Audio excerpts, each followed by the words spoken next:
This is WCPO 9 News. Thank you for joining us for WCPO 9 News. I'm Tanya O'Rourke. Here's a look at some of today's top stories.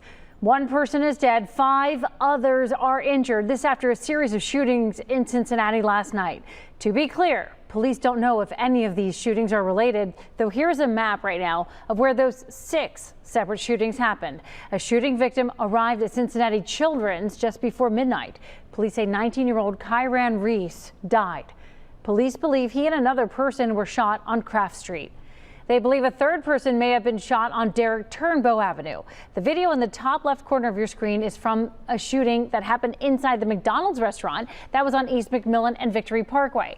That man was shot in the face. No word on his condition.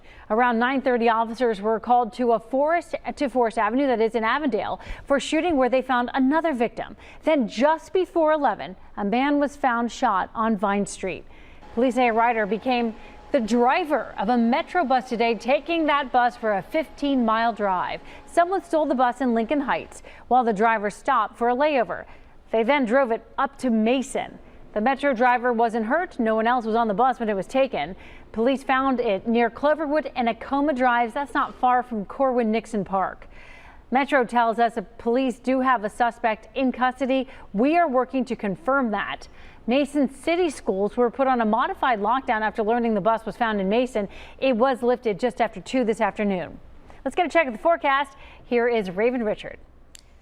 All right, so we are still talking about some hot temperatures for our Friday, looking at some upper 80s, some low 90s, but we do have chances of rain, though. Marginal risk for severe weather, and timing it out for you looking like the morning. We'll get a break in between and then more as we do head into those evening hours. So good chances of seeing some rain, but after that, we will start to cool off, especially by the weekend. Looking at the low to mid 80s for us, plenty of sunshine and more 80s on into next week.